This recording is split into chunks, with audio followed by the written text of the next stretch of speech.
नारद जी पूछ पूछ कर थक गए, तो भी आखिरी तक कश्यप ऋषि ने यह नहीं बताया कि 12वां ज्योतिर्लिंग क्यों नहीं बनाते। 11 के पूजन करते, 12वां बनाते ही।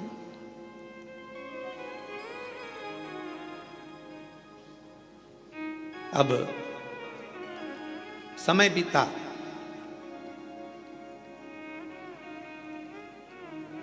भगवान शंकर के पास में ऐसी सूचना मिल गई कि कश्यप ऋषि 12 ज्योतिर्लिंग का पूजन करते,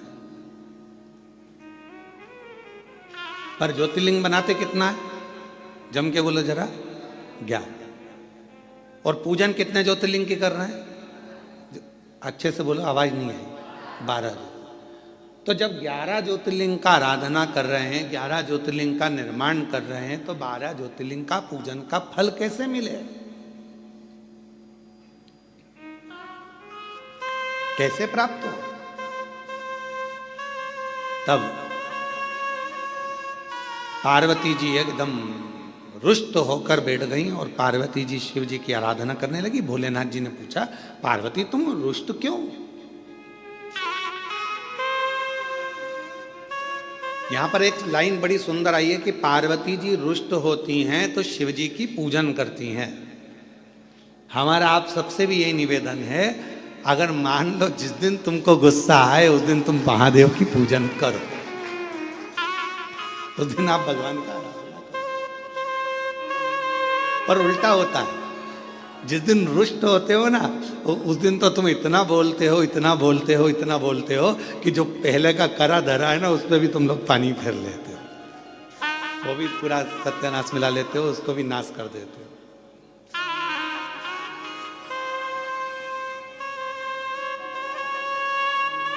पार्वती जी अगर थोड़ी सी रुष्ट हुई हैं, और मां पार्वती जी अगर रुष्ट हुई हैं, तो वो शिव जी की आराधना कर रही हैं, शंकर जी की आराधना कर रही हैं।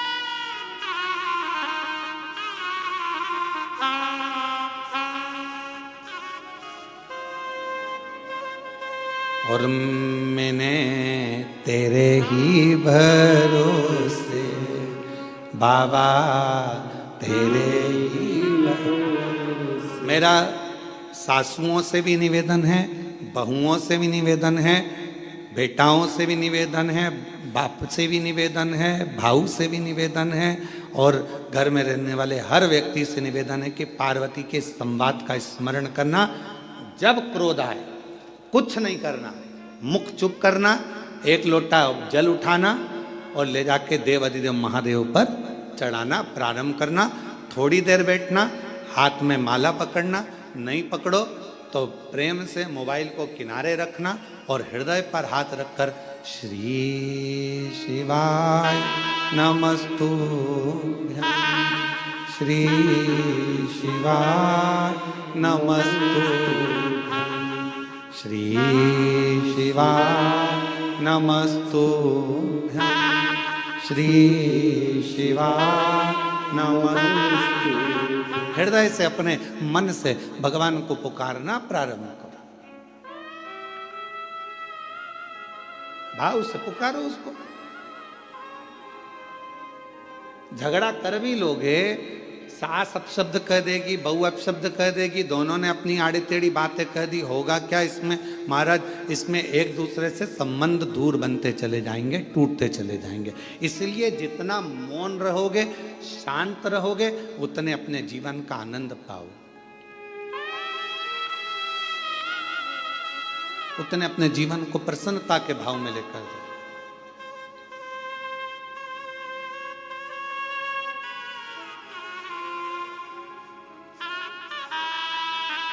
रहीमन धागा प्रेम का टूटे गांठ पड़ जाए। प्रेम का धागा जब टूटता है तो उसमें गांठ लग जाती है, और गांठ लग जाती है तो फिर वो गांठ जब भी खुलेगी, अर्थात दो हिस्से में ही रहे।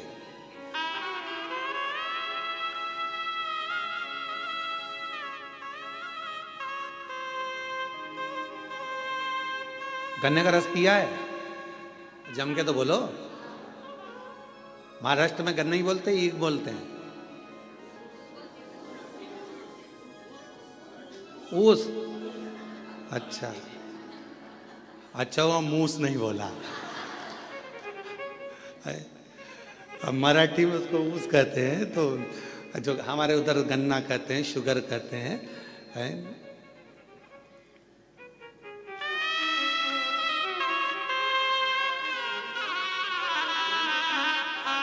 जो गन्ना होता है, उस गन्ने में थोड़ा थोड़ा दूर पे एक एक गांठ रहती है। गन्ने के पूरे भाग में मिठास होता है, पर जहां गांठ होती है ना उसकी, उसमें मिठास नहीं होता, उसमें रस नहीं होता।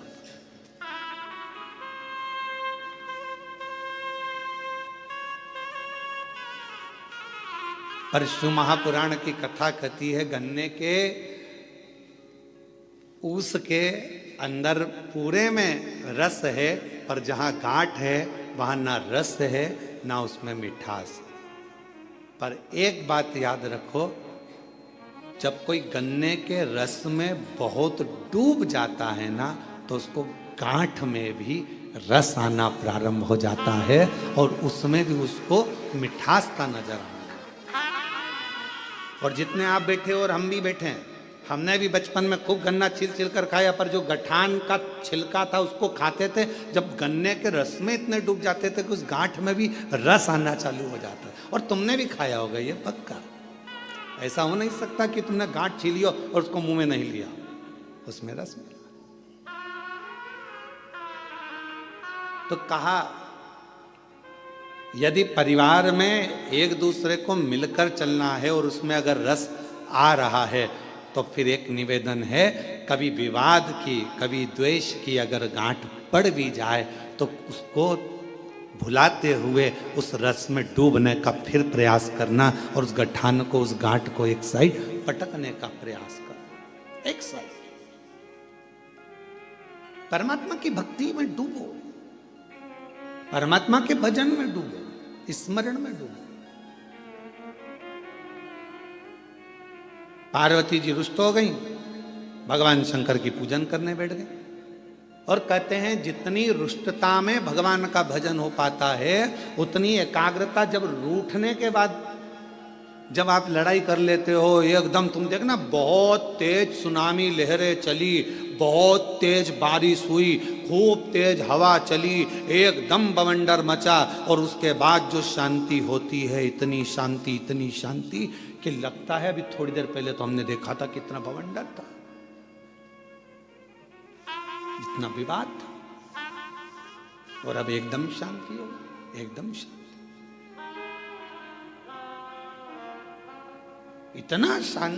इतना शांत कैसे हो सकता है? तो जब विवाद छिड़ जाए, बहुत क्लेश हो जाए, बहुत अशांति हो जाए घर में, मान लो किसी कारणवश अगर विवाद हो जाए, तो मेरा निवेदन है, टूटना नहीं, एक दूसरे से अलग मत जाना, बल्कि साथ रहना। तुम उसको समझना, वो तुम्हें समझेगा, और एक दूसरे से साझा बनाकर ये गन्ने के रस जैसा उसका आनंद लेते हुए आगे बढ़ते चले जाना, उसमें क्लेश ना हो। और मत बुरे कर्म कर बंदे, वरना पछताएगा, भगवान की आंखों से तू बच नहीं पाएगा, तू बच नहीं पाएगा। अरे ओ अज्ञानी मत कर नादानी, अरे ओ अज्ञानी मत कर नादानी, तेरे कर्म का फल भी तू ही पाएगा, जैसा किया तूने तेरे आगे आएगा। मत बुरे कर्म कर बंदे, वरना पछताएगा, भगवान की आंखों से तू बच नहीं पाएगा, तू बच नहीं पाएगा। आप कर्म करते चलो। आज का व्यक्ति कैसा है? तो कहा, आज का व्यक्ति ये सोचता है कि मैं काम कम करूं और फल ज्यादा मिले।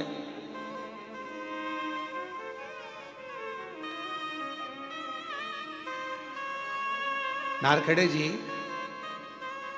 आपने भी बड़ी मेहनत करी होगी, पाटिल जी आपने भी बड़ी मेहनत करी होगी, और जितने यहाँ पर मेरे भाई बैठे हैं, जितने भी भाऊ बैठे हुए हैं, मैं आपसे निवेदन करूं, आपने भी अपनी जिंदगी में बहुत मेहनत करी होगी।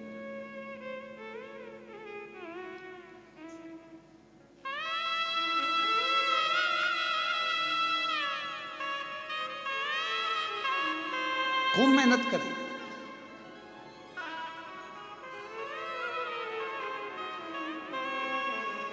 पर जो मेहनत से मिला वो टिकता है, जो तुरंत आया वो तुरंत चले जाता है।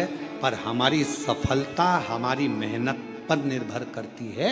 जब हम बहुत परिश्रम करते हैं, मेहनत करते हैं, तो हमारे घर में जो आता है वो हमको थोड़ा समय टिकता है, रुकता है। जो अचानक आया अचानक चले गया वो फिर टिकेगा नहीं।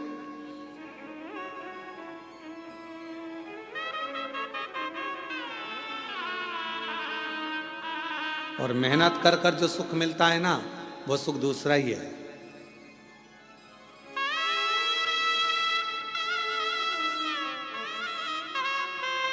जब हम छोटे थे तो 2 रुपए की किराए की साइकिल मिलती थी, इतनी बड़ी छोटी सी। तुम्हारे यहाँ भी मिलती होगी, ऐसा नहीं है, और तुमने भी चलाई होगी। कई तो होंगे हमारी साथ वाले जिन्होंने चलाई होगी। है, किराए की साइकिल मिलती थी, 2 रुपए की मिलती थी, पर वो 2 रुपए इकट्ठा करने में कम से कम 1 महीना लग जाता था।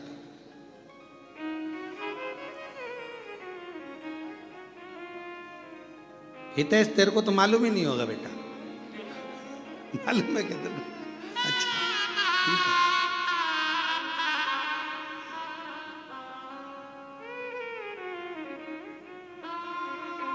वो 2 रुपए इकट्ठे करने में 1 महीना टूट जाता था। भगवान हमारी मौसी को भेज दो, भगवान हमारे मामा को भेज दो, भगवान हमारी बुआ को भेज दो। जब ये सब आती थी, 5 पैसे, 10 पैसे, 15 पैसे, 25 पैसे जब देकर जाती थी, और वो 2 रुपया जिस दिन इकट्ठा होता था, उस दिन सुबह से गायब होते थे। साइकिल लेते थे छोटी वाली, और कभी कभी किस्मत ऐसी होती थी कि वो साइकिल ऐसी मिलती थी जिसकी चेन बार बार उतर जाती थी।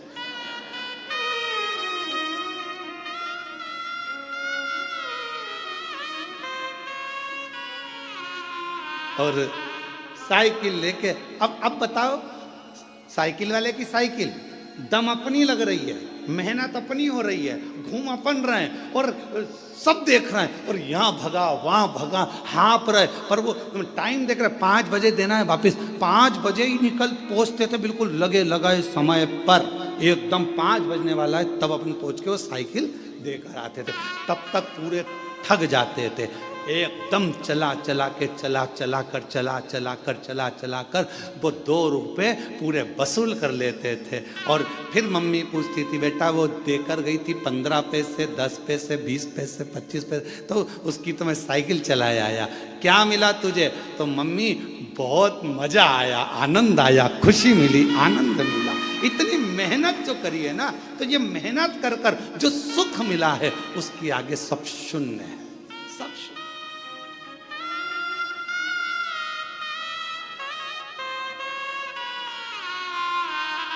उसके आगे सब शून्य है।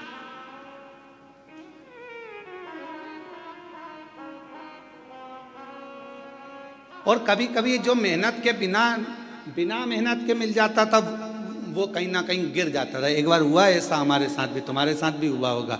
नवरात्रे का समय था, नमक चौराहे पर बैठी माता जी हमारे सीहोर में, और नमक चौराहे पर माता जी बैठी, और माता जी बैठी तो वहाँ पर एक स्टेज बना, स्टेज पे साबुन रखा, पाउडर का डब्बा रखा, और नहाने का साबुन, कपड़े धोने का साबुन, सरफ की थैली, और वहाँ ले जाके खड़ा कर दिया। 10 पैसे दो और 10 रिंग फेंको।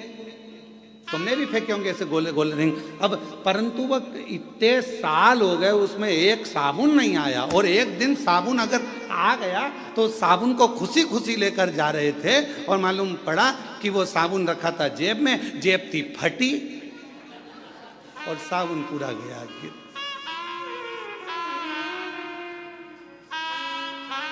तो जो मेहनत से मिला वो टिका, और जो मेहनत से नहीं मिला वो हाथ से खिसक गया। शिव महापुराण की कथा कहती है, कोई तुमसे आकर कह दे कि तुम मेरे पास आकर बैठ जाओ, तुम्हें मेहनत नहीं करना पड़ेगी, दुनिया का सारा धन अपने आप मिल जाएगा, समझ लेना कि बेवकूफ़ बना रहा है और तेरा लेकर चले जाएगा और तुझे चूना लगा देगा। इसलिए निवेदन है, अपना व्यापार, अपनी नौकरी, अपनी सर्विस, अपनी मेहनत पूरी बरकरार रखो और पूरी मेहनत करो। जिस समय आपकी मेहनत प्रबल होगी उस दिन भगवान तुम्हें छप्पर फाड़ कर देना प्रारंभ कर देगा, तुम्हें वैभव देगा, धन देगा, संपदा देगा, सब देगा, सब देगा। आप अपनी मेहनत से पीछे मत। शिव कथा कह रही है, भगवान शंकर का चरित्र कह रहा है, शिव महापुराण का चरित्र कह रहा है, भगवान शंकर की पवित्र कथा कर रही है, शिव तत्व कह रहा है। पार्वती जी बैठ गई तब साधना करने के लिए, शंकर भगवान ने नेत्र खोले और पार्वती से पूछा कि आज तू रुष्ट होकर मेरी पूजन कर रही? हाँ। क्यों? वो कश्यप ऋषि है ना, 12 ज्योतिर्लिंग का पूजन करना चाहिए, तो वो 11 ज्योतिर्लिंग बनाते हैं और पूजन करते हैं और एक ज्योतिर्लिंग छोड़ देते हैं। शंकर भगवान ने कहा, पार्वती नहीं, कश्यप ऋषि कभी ऐसा नहीं करते, वो पूरे 12 ज्योतिर्लिंग का पूजन करते हैं, पूरे 12 ज्योतिर्लिंग।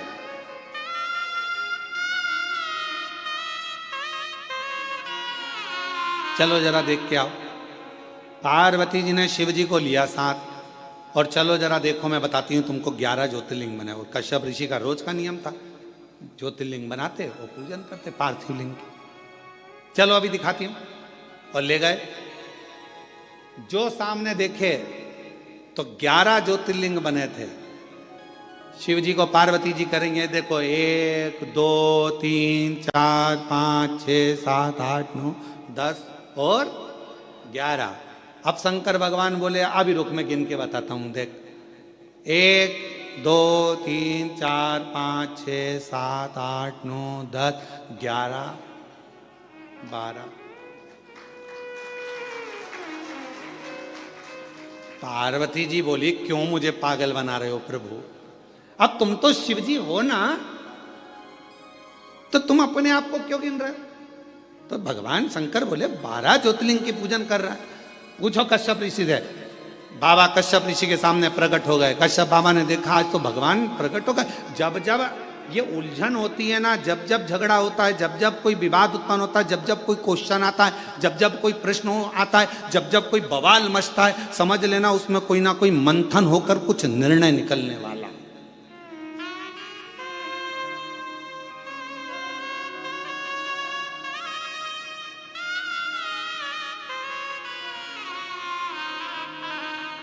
जब जब कोई बवाल मचता है, जब जब कोई मंथन होता है तो कुछ ना कुछ निकलता है। समुद्र का मंथन हुआ, अमृत निकला। कुछ ना कुछ मंथन हुआ है तो कुछ ना कुछ निकला है। और पार्वती जी और शिव जी के संवाद में कुछ ना कुछ निकला है। भगवान कश्यप ऋषि प्रसन्न हो गए।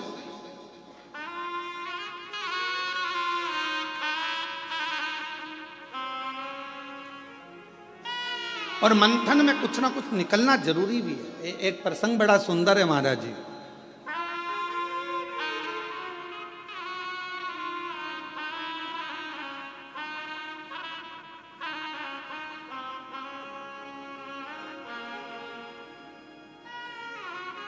दो संतों का झगड़ा हो गया।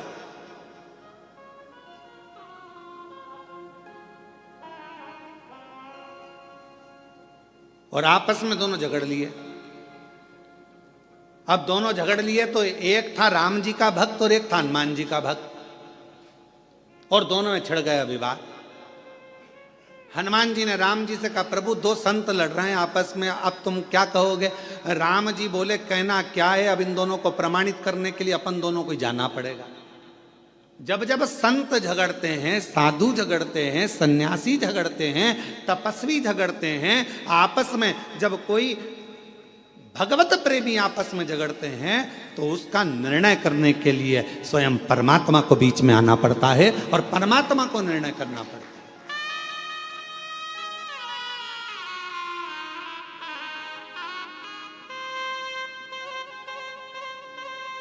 महाराज जी, कई लोग कहते हैं कि ये महाराज जी ने ऐसा कर दिया, वो महाराज जी ने ऐसा कर दिया, आपस में झगड़ा हो रहा है। हम कहते हैं झगड़ा नहीं हो रहा है, कुछ परमात्मा ने लीला रची है, और परमात्मा ने लीला रची है तो वो जनमानस के सामने उसको कहीं ना कुछ संतों के माध्यम से लाना चाहते हैं।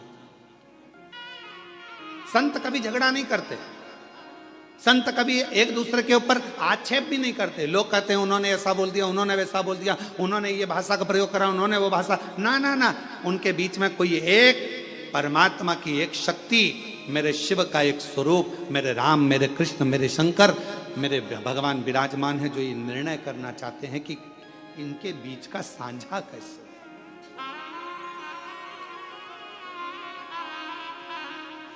पार्वती जी बोली तुम गलत गिन रहे हो, शिव जी बोले तू गिन ले। फिर पार्वती जी ने गिनती लगाई, 1 2 3 4 5 6 7 8 9 10 11। शंकर भगवान से पार्वती जी बोली ये तो 11 है। शिव जी बोले देख मैं वापस गिनता हूं, 1 2 3 4 5 6 7 8 9 10 11 12। फिर पार्वती जी बोली तुमने फिर अपने आप को गिन लिया। शंकर भगवान बोले कश्यप ऋषि से पूछ ले कि कश्यप बाबा तुम ये 11 शिवलिंग बनाते हो कि 12 शिवलिंग बनाते हो। कश्यप बाबा से पूछा पार्वती जी ने कि कश्यप ऋषि तुम इतने बड़े ऋषि होकर तुम्हें 12 ज्योतिर्लिंग का निर्माण करना चाहिए, 12 पार्थिव लिंग बनाना चाहिए, उनकी आराधना करना चाहिए, और तुम 11 पार्थिव की पूजन कर रहे हो, 11 लिंग की पूजन कर रहे हो और 11 लिंग की पूजन करते हो, ये कोई अच्छी बात है? करना है तो 12 की करो। इतने में कश्यप ऋषि ने कहा माँ मैं 12 ज्योतिर्लिंग की पूजन करता हूं, आप ना मानो तो देख लो कहां है 12 ज्योतिर्लिंग। कश्यप जी ने कहा 1 2 3 4 5 6 7 8 9 10 11 और कश्यप जी बोले 12। कश्यप जी ने खुद अपने हृदय पर हाथ रख लिया और कहा 12। कश्यप जी कहते हैं माँ ये 11 ज्योतिर्लिंग तो नजर आते हैं, पर 12वां जो ज्योतिर्लिंग है घृष्णेश्वर महादेव, वो हर व्यक्ति के दिल में नजर आता है,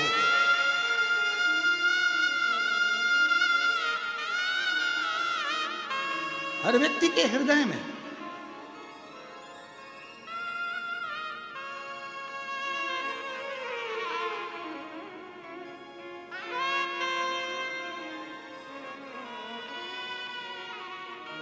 बारहवां ज्योतिर्लिंग एक ऐसा ज्योतिर्लिंग है घृष्णेश्वर महादेव।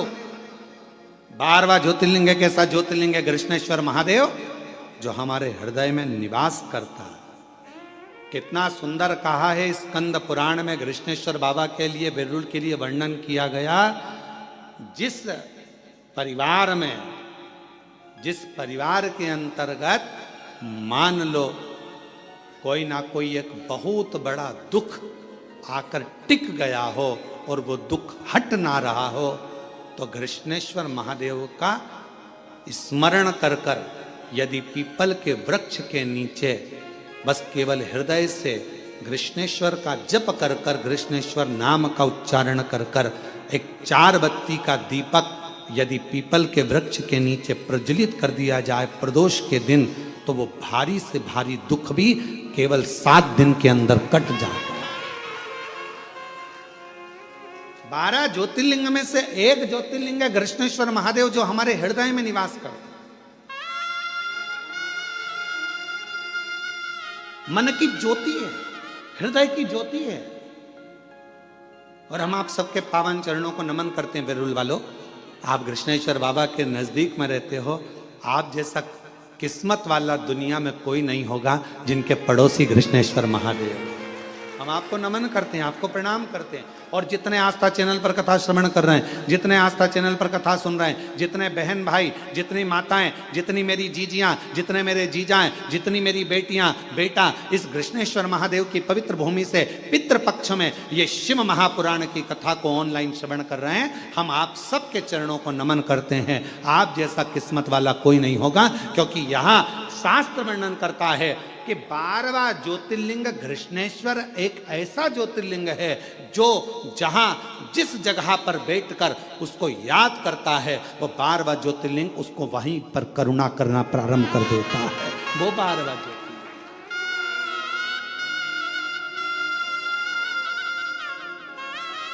वो 12वां ज्योतिर्लिंग घृष्णेश्वर महादेव है।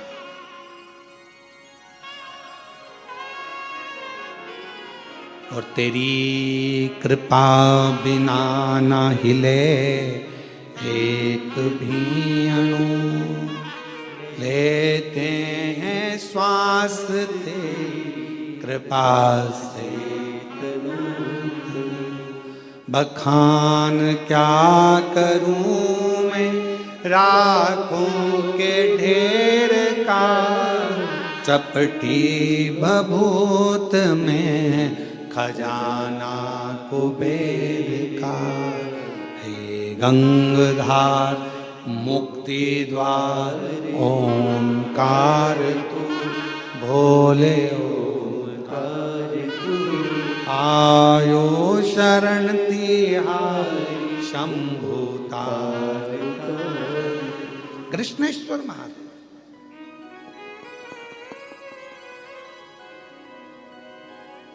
शिव जी का दर्शन हो गया। विवाद किसका छिड़ा था? पार्वती और शंकर भगवान का। और दर्शन किसको हो गया? कश्यप ऋषि। आपको पहले कथा में कहा है, जब कथा हैदराबाद में चल रही थी तो उसमें कहा था कि थोड़ी बहुत पूजन की थाली में कमी रह जाए ना तो प्रसन्न होना।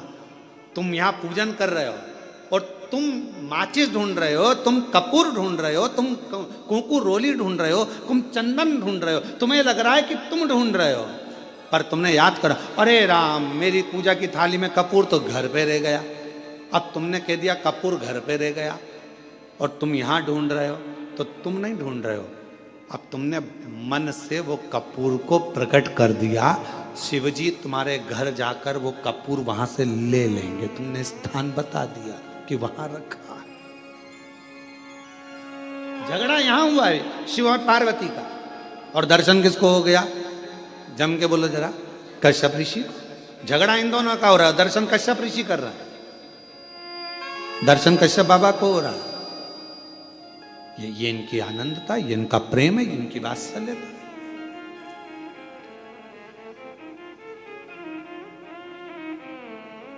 महाराज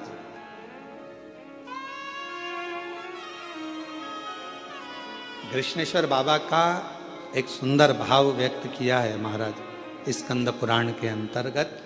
भाव से अपन उसको पढ़ें, स्मरण करें। शिव महापुराण में कृष्णेश्वर बाबा की जो कथा का वर्णन किया उसका भी स्मरण करें। किसी भी स्थान पर कभी भी कहीं पर भी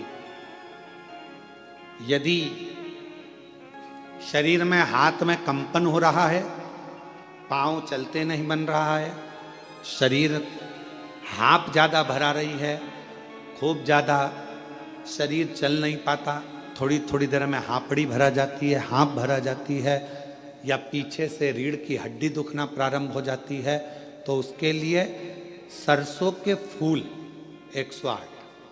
काय के फूल? सरसों के। सरसों जानते हो सब लोग? सरसों के फूल 108 भगवान शंकर के मंदिर में कृष्णेश्वर महादेव का नाम लेकर 108 सरसों के फूल एक एक कर कर कृष्णेश्वर बाबा को समर्पित कर दो। उसी फूल को उठाकर नंदी जो मंदिर में है उसका पीठ का ऊपर का एक भाग होगा, नंदी के पीठ पर अग्र भाग ऊपर का होता है, उस भाग को वो 108 सरसों के फूल छुआ दो और उसको लेकर घर पर जाओ, उसको सूखने डाल दो। सूखने के बाद वो सरसों के फूल का थोड़ा थोड़ा सा भाग सुबह के समय पर खाली पेट जरा सा भाग रोज खाना प्रारंभ करो। 21 दिन तक 20 दिन तक अगर आपने रोज खाया, आपके हाथ का कंपन और जो चलने में आपको हाँप भरा रही है वो, और रीढ़ की जो हड्डी दुख रही है उसमें धीरे धीरे अंतर आना अपने आप प्रारंभ हो जाएगा। कृष्णेश्वर महादेव का स्मरण, कृष्णेश्वर फिर कहेंगे कश्यप बाबा 11 ज्योतिर्लिंग का निर्माण करते हैं, 12वां ज्योतिर्लिंग नहीं बनाते हैं। क्यों?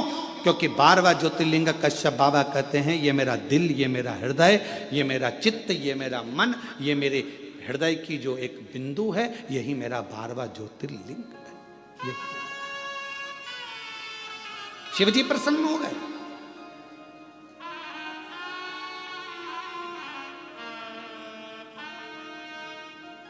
मांगो तुमको क्या चाहिए? पार्वती जी बोली अपन तो झगड़ा कर कर आए थे, और आप कश्यप ऋषि को वर देने लगे। शिव जी कहने लगे अब मेरा दर्शन हुआ है तो कुछ ना कुछ तो देना पड़ेगा। पार्वती जी बोलती है ऐसा होता है क्या? शंकर भगवान बोले सुन पार्वती, ये मेरी रीति है। अगर कोई संसार का मनुष्य मेरे दरवाजे पर, मेरे मंदिर में, मेरे देवालय में आकर अगर एक लोटा जल रोज चढ़ाएगा तो मुझे रोज उसको कुछ ना कुछ देना ही पड़ेगा। ये नीति है। जैसे बेटी का बाप, बेटी का बाप क्या है? बेटी का बाप अगर बेटी रोज अपने पिता के घर जाएगी या बाप अपनी बेटी से मिलने जाएगा तो कुछ ना कुछ तो उसको देना पड़ेगा ही। भले पिताजी का घर पास में, रोज बेटी आती जाती है, भले पास में क्यों ना, माँ बोल देगी बेटा तो पास में आज एक काम करना, मैं तेरे को हलवा बना के भेज दूँ, सीरा बना के भेज दूंगा। कभी कुछ कही बेटा मम्मी मेरे को जरूरत नहीं है, नहीं मैं तो भेजूंगी। माँ है ना, बाप है ना, उसका भाव उत्पन्न हो जाता, मैं तो भेजूंगी। अब कोई कहे तुम मम्मी मैं बना लूंगी ना, सब कर लूंगी ना, तुम मत भेज, नहीं मैं तो भेजूंगी चाहे। और अगर वो सीरा नहीं भेजेगी तो देख लेगी बाजार में अच्छी सब्जी आ रही है, बाजार में खरीद के लिए आएगी और वो सब्जी भेज देगी। भले हरा धना भेज दे, मिर्ची भेज दे, पर कुछ ना कुछ भेजे। रोज अगर बेटी अपने माँ बाप से मिल रही है तो माँ बाप उस बेटी को जरूर देंगे, और माँ बाप अगर बेटी से मिल रहे हैं तो जरूर देंगे। उसी तरह मेरा शंकर सबका बाप है, पिता है। जब हम रोज जाते हैं तो वो रोज कुछ ना कुछ हमको देता जरूर है। आप शिव जी को क्या मानती हो? अपना पिता, अपना बाबुल, अपना बाप, पिता। और कुबेरेश्वर धाम क्या है आपका? मायका। कुबेरेश्वर धाम क्या है? मायका। मायका क्यों कहा गया? जो कुबेरेश्वर बाबा की धरा पर आता है, कुबेर भंडारी के दरवाजे पर आता है, कुबेरेश्वर धाम पर आता है और दिल से जो मांगता है मेरा कुबेर भंडारी उसको दे देता है, फिर वो वापस आता है, क्योंकि वो उसका मायका है। पर पूर्ण समर्पण के साथ जाओ, वहां तुम्हारी किसी से पहचान नहीं है।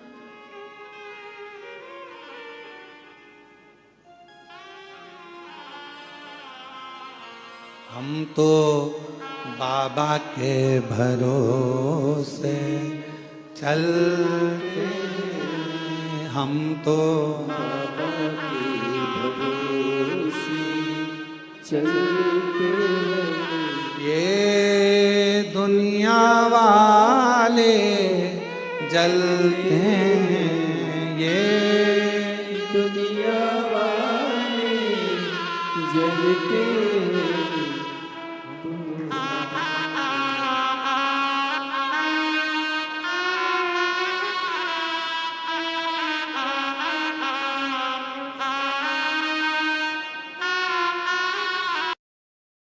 बाबा के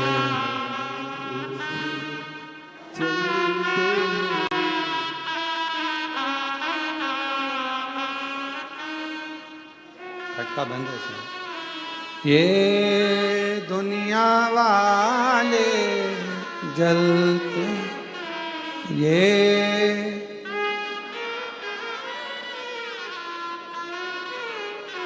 हम तो बाबा के चलते हैं, हम तो बाबा के चलते हैं, डमरू वाले के भरोसे चलते हैं, डमरू वाले के भरोसे चलते हैं, हम तो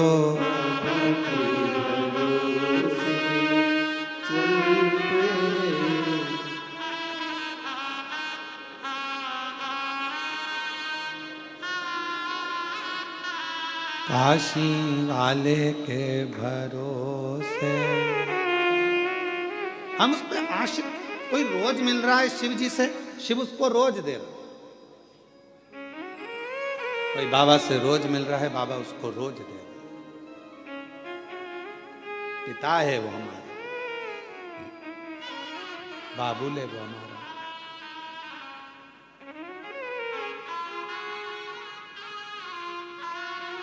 भोले ने हमको चलना सिखाया, बाबा ने हमको चलना सिखाया, सब भक्तों से मिलना सिखाया, सब भक्तों से मिलना सिखाया। और जब ये सब कुछ हो जाता है तो हम सीना तान के चलते हैं, हम तो सीना तान के चलते हैं, डमरू वाले के भरोसे चलते हैं। और ये सब कुछ जब भगवान शिव ओगड़दानी त्रिकालदर्शी कैलाशी अविनाशी शंकर जब करुणा कर देते हैं तो हम स्वयं सीना तान कर। कश्यप ऋषि मांगो तुम्हें क्या चाहिए। अब कश्यप बाबा ने जैसे पार्वती जी बोली क्यों दे रहे हो, शिव जी बोले तूने झगड़ा करा फल दूसरे को मिला। यही होता है, झगड़ा अपने घर में होता और मजे पड़ोसी लेते। बोलो सही है कि गलत है? झगड़ा तुम्हारा, लड़ कौन रहा है? पति पत्नी। मजा कौन ले रहे हैं? परिवार के लोग, पड़ोस के लोग, रिश्तेदार। अरे वो उनकी बहू और उनकी सास की खूब लड़ाई चल रही है। अच्छा है, अच्छा है, लड़ने दो, अच्छा लड़ने। अरे वो बाप बेटा लड़ रहे हैं, अच्छा है लड़ने दो, अच्छा है लड़ने, दूसरे मजे ले रहे हैं। अब लड़ाई किसकी हुई? शंकर पार्वती जी का विवाद चला और मजे किसके हो गए? कश्यप ऋषि जी के। और कश्यप ऋषि के मजे क्या हुआ? कश्यप बाबा से भगवान शिव कह रहे मांग ले। अब कश्यप ऋषि ने मन में सोचा कभी दर्शन नहीं होते, आज हो ही गए तो डट के मांगी लूं। हे प्रभु कृपा करिए, मेरे घर में आप पुत्र बनकर जन्म ले लो। पार्वती जी बोली बताओ, इससे तो अपनी कोई रिश्तेदारी भी नहीं थी, अब तुम इनके घर में जन्म ले लोगे तो मेरा ससुरा हो जाएगा। शिव जी बोले मैंने पहले कहा था झगड़ा मत कर, करेगी तो फायदा दूसरे को होगा, लाभ दूसरे को।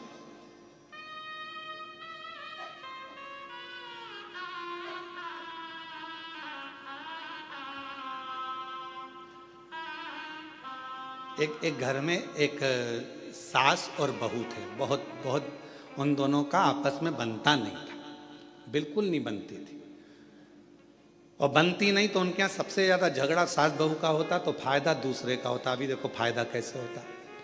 एक महाराज भिक्षा मांगने गए, माता भिक्षाम देगी, माता भिक्षाम दे। इतने में बहू आई, बहू ने आकर एक कटोरी आटा दान दे दिया। महाराज निकल के जा रहे तो इतने वहीं से उसकी सास आ गई।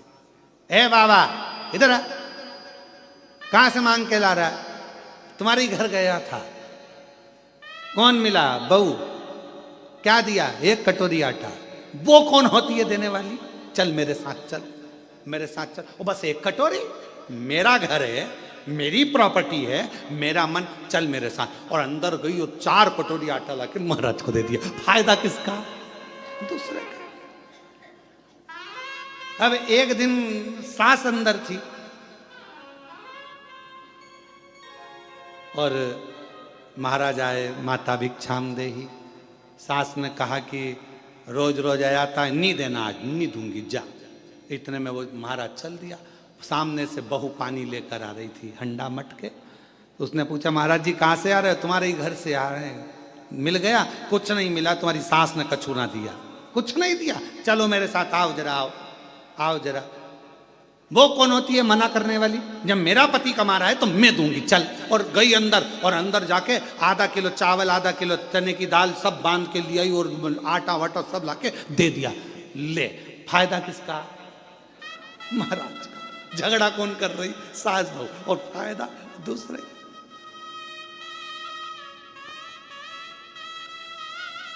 हमारा निवेदन एक बहुत आप लोगों से है, आपस में पास में अगर व्यापार चल रहा है पास पास में दुकान चल रही है, भाई भाई की दुकान चल रही है, परिवार वाले की दुकान चल रही है, निवेदन है झगड़ा मत करना व्यापार में, झगड़ा मत करना परिवार में। क्यों? तुम्हारे झगड़े के चक्कर में तुम्हारे ग्राहक कटकर दूसरी जगह चले जाएंगे और दूसरी जगह पहुंच जाएंगे। ना तेरे हाथ में खीर लगेगी ना इसके हाथ में खीर लगेगी। कम से कम आज इसके यहाँ से ले रहा है तो कल तेरे दरवाजे पर जरूर आएगा, ये विश्वास रखना। एक दूसरे में विवाद स्पर्धा नहीं करना है, विवाद नहीं करना।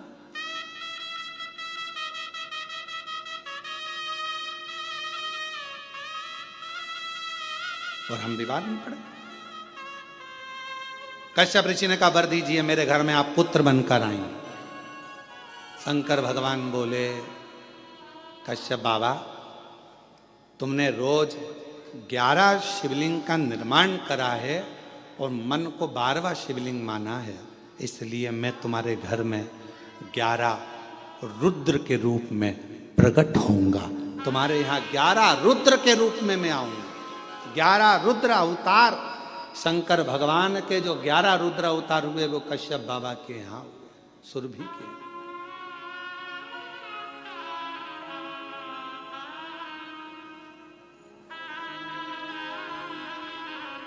मैं तुम्हारे अब प्रकट हूं। शिव पुराण कहती है संसार का मनुष्य यदि एक बार भी पार्थिव लिंग का निर्माण कर कर पूजन करता है तो उसको फल बहुत मिलता है। महाराज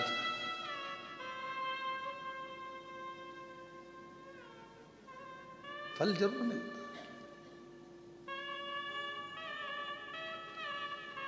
पार्थिव पूजन कुछ ना करिए, केवल एक घर के बगीचे में घर के गमले में अगर मिट्टी है तो उसको ऊंचा कर कर शिवलिंग वहीं बनाकर वहीं जल चढ़ाना प्रारंभ कर दो, उसका फल मिलेगा, उसका लाभ जरूर। पर निवेदन है केवल दिखावे से, मन की शुद्धता में, मन के भाव।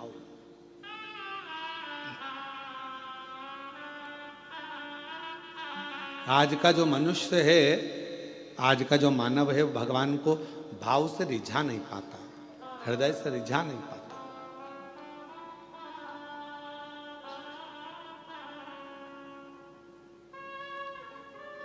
जैसे उत्तानपाद की श्रीमद् भागवत में वर्णन आता है कि राजा उत्तानपाद की 2 पत्नियां थी, एक सुनीति एक सुरुचि।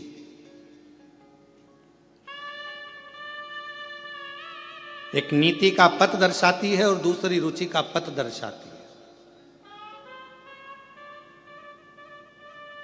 राजा की पहली पत्नी थी सुनीति, दूसरी पत्नी सुरुचि। एक नीति को दर्शा रही है, एक रुचि को दर्शा रही है। उसी तरह हमारे 2 मन है, हमारी 2 आकांक्षाएं, हमारी 2 इच्छाएं, हमारे 2 विचार हैं। एक मन कहता है भगवान के भजन में जाओ, दूसरा मन कहता है कि अभी थोड़ी देर से चाय पीने के बाद जाओ।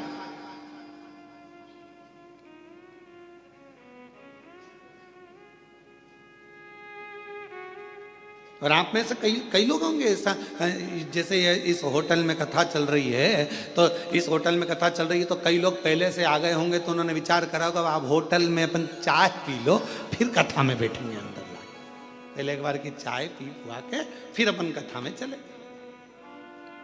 और यहाँ पर भी हमारे जजमान परिवार, नारखेड़े परिवार, पाटिल परिवार, ये लोग जो कथा में बैठे हुए हैं, हम इनसे भी कहेंगे तुम भी अगर ऊपर से कथा में नीचे आए होगे, अपने अपने कमरे से निकल कर आए होगे, तो पहले पूरी तैयारी कर लिए होगे, पेंट पुना के बढ़िया सज धज के, और फिर बढ़िया रुमाल ले लो, सामान ले लो, ये ले लो, बैग ले लो, इसमें सामान रख लो। और वो छोटी सी वो बच्ची, वो हितेश की, पल्लवी की, वो नाटक करेगी तो उसका भी खाने पीने का सामान झोले में डाल सब ले लुआ के और अपना सामान लेकर तुम यहाँ चले और बैठ गए कथा में। अब क्यों? क्योंकि तुम्हें मालूम है ये कुछ मांगेगी तो मैं कि मैं निकाल के देती जाऊंगी, फिर कुछ मांगेगी तो फिर निकाल के देती जाऊंगी, फिर कुछ मांगेगी तो निकाल के देती, और ज्यादा ही कुछ मांगेगी तो धपड़ी दो।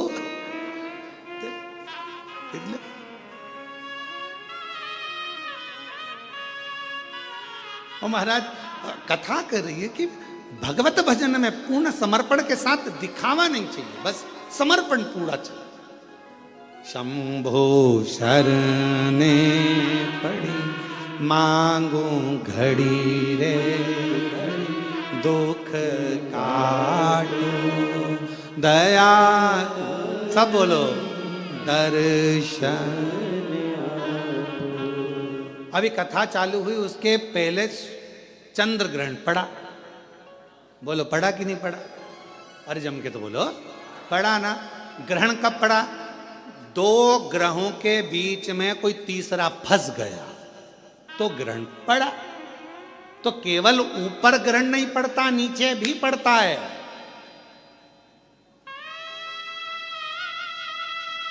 पति पत्नी के बीच में कोई तीसरा फंसने लगे तो समझ लो ग्रहण लगने वाला है।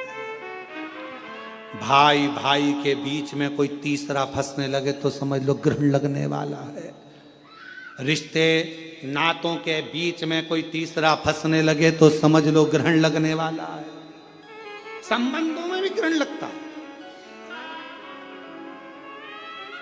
ऐसा नहीं कि ग्रहण केवल ग्रहों का लगता है, संबंधों में भी ग्रहण लगता है। आप आपस में अच्छे से रह रहे हो, दोनों बढ़िया रह रहे हो, व्यवहारिकता अच्छी है, दोनों का काम धाम अच्छा है, तुम अपना काम कर रहे हो, वो अपना काम कर रहे हो, और बीच में मालूम पड़े किसी ने आकर अड़चन उत्पन्न करना प्रारंभ कर दिया, किसी ने बीच में टांग अड़ाना प्रारंभ कर दिया, समझ लो तुम्हारी रिश्तेदारी में, तुम्हारे संबंधों में, तुम्हारे स्नेह में, तुम्हारे प्यार में ग्रहण पड़ने वाला है। और वो ग्रहण तुम्हारे परिवार, जैसे ग्रहण लगता है तो सब बंद हो जाता है, मंदिर के द्वार भी बंद हो जाते हैं, लोगों को नहाना पड़ जाता है।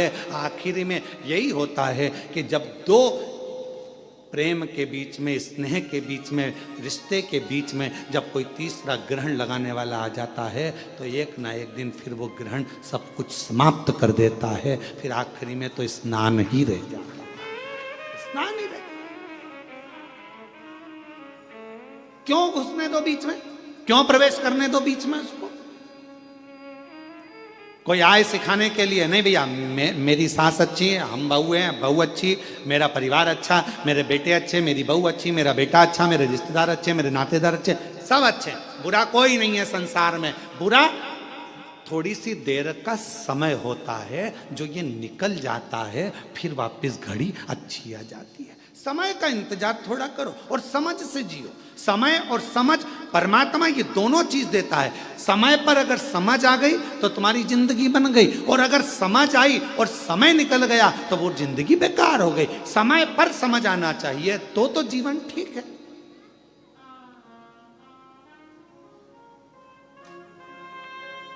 अब व्यक्ति के जीवन में समझ ही समझ और समय नहीं आए अच्छा तो क्या मतलब का? तो भगवान दोनों चीज साथ में देता है, समय और समझ, परमात्मा दोनों साथ में देता है। बस इतना अपने ऊपर निर्भर करता है कि समय पर समझ रहना चाहिए। अगर समझ पर समय नहीं रहेगा तो फिर वो समझ किसी काम की नहीं है।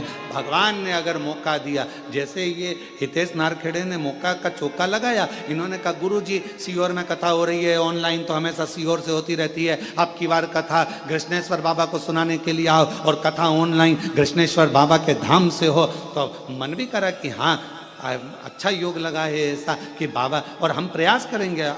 हितेश तुमने अच्छी प्रेरणा दे दी इस चीज़ के लिए। हम प्रयास करेंगे कि अब जब भी कोई कथा इधर उधर हुई और कैंसिल हुई और वो मालूम पड़े ऑनलाइन हुई, तो हम प्रयास करेंगे कि 12 ज्योतिर्लिंग में एक ज्योतिर्लिंग में जाके कर दिया करेंगे, कोई यजमान को पकड़ कर। ऐसे किसी यजमान को पकड़ लिया करेंगे और कह दिया करेंगे 50 आदमी तुम्हारे आओ, आराम से अपने कमरे लो और एक हॉल करो और उसमें बैठकर ऑनलाइन और सब आस्था चैनल पर कथा श्रवण करें और अपने जीवन को सार्थक बनाए। ऐसा अच्छी प्रेरणा दी है आपने, है? बहुत अच्छी बात। 12 ज्योतिर्लिंग के ज्योतिर्लिंग हो जाएंगे और कथा का आनंद हो जाए। अब यहाँ जितनी बैठी है ना सब तैयारी में लग गई है। महाराज अब ना छोड़ेंगे, अब रुको तुम, अगला हम पकड़ते तुमको त्रंबक आंदो ऑनलाइन।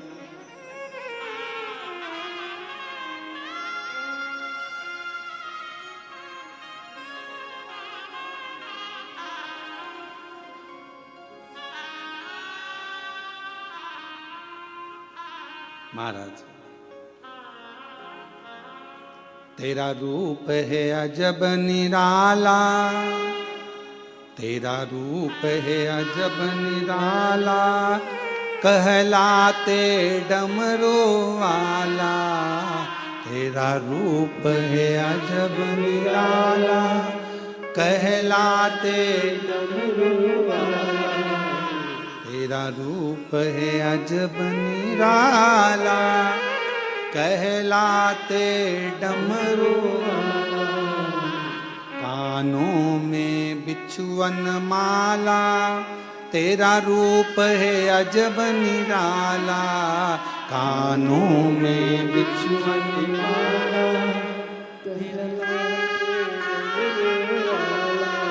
कानों में बिछुअन माला, आँखों में तेज निराला। कानों में बिछुअन माला, आँखों में तेज निराला। माथे पे हे चंदा, तुमसे ही पावन गंगा, तन पर है भस्म रमाए। ओ नंदी के असवार, काशी के तुम अवतार। तुम कितने सुंदर हो ओ भोले, कितने सुंदर हो। तुम कितने सुंदर हो भोले, कितने सुंदर हो। तेरा रूप है अजब निराला, कहलाए डमरू वाला।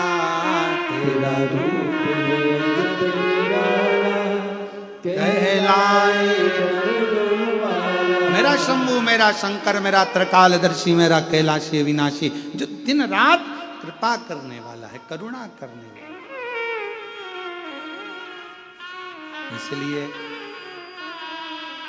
कभी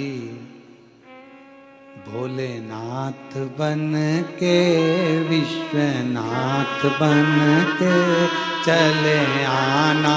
भोले जी चले आना, विश्वनाथ बन के, भोलेनाथ बन के चले आना। भोले जी चले आना। सब गाइए, विश्वनाथ बन के, भोलेनाथ बन के चले आना। भोले जी चले आना। विश्वनाथ बन के, भोलेनाथ बन के चले आना। भोले जी चले आना। तुम महाकाल बन के आना। तुम महाकाल बन के आना। ओ महाकाली को संग में लाना। महाकाली को संग में लाना।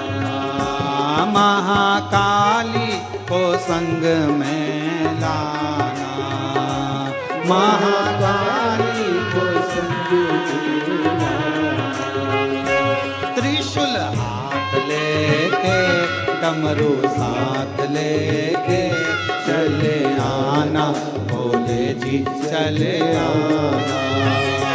त्रिशूल हाथ लेके, डमरू साथ लेके चले आना। भोले जी चले आना। शंभो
संग में लाना, विश्वनाथ बन के महाकाल बन के चले आना, बोलो जी चले आना।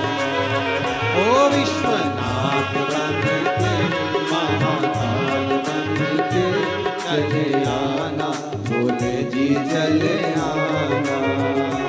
विश्वनाथ बन के महाकाल बन के चले आना, बोले जी चले आना।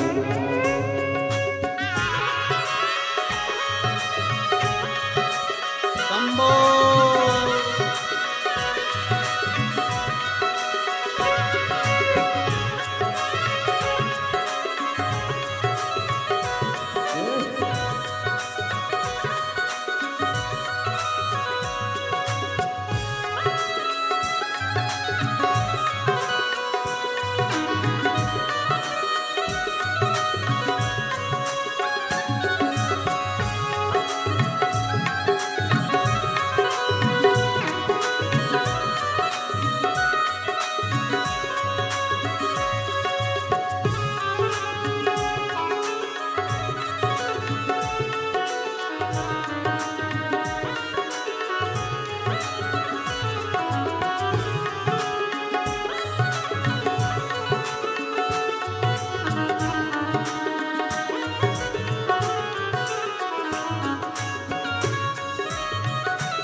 तुम कमल रूप में आना, तुम कमल रूप में आना, तुम कमल रूप में आना, तुम कमल रूप में आना। माँ कमला को संग में लाना, ओ माँ कमला को संग में लाना। त्रिशूल हाथ लेके डमरू साथ लेके चले आना, भोले जी चले आना। त्रिशूल हाथ लेके डमरू साथ लेके चले आना, भोले जी चले आना। विश्वनाथ बन के महाकाल बन के चले आना, भोले जी चले आना। महाकाल बन के विश्वनाथ बन के चले आना, भोले जी चले आना। जय हो।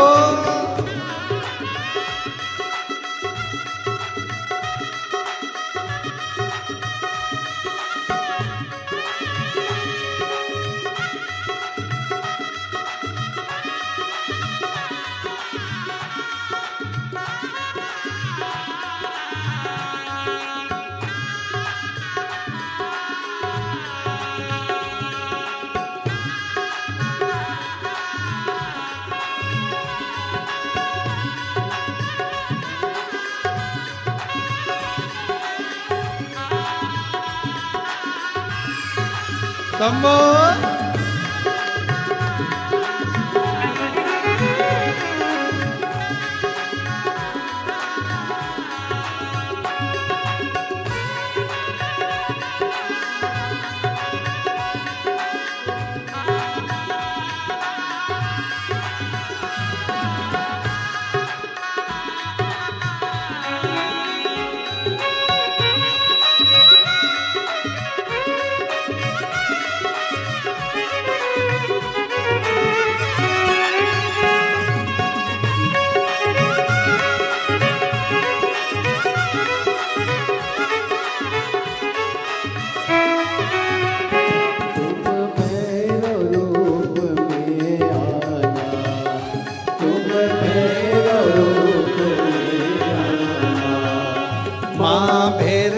को संग में लाना, माँ भैरवी को संग में लाना। ओ तुम भैरवी भैरव रूप में आना, तुम भैरव रूप में आना, ओ माँ भैरवी को संग में लाना, माँ भैरवी को संग में लाना। त्रिशूल हाथ लेके डमरू साथ लेके चले आना, भोले जी चले, त्रिशूल हाथ लेके डमरू साथ लेके चले आना, भोले जी चले नाथ बन के महाकाल बन के चले आना, भोले जी चले आना। विश्वनाथ बन के महाकाल बन के चले आना, भोले जी चले आना। विश्वनाथ बन के महाकाल बन के चले आना, भोले जी चले आना।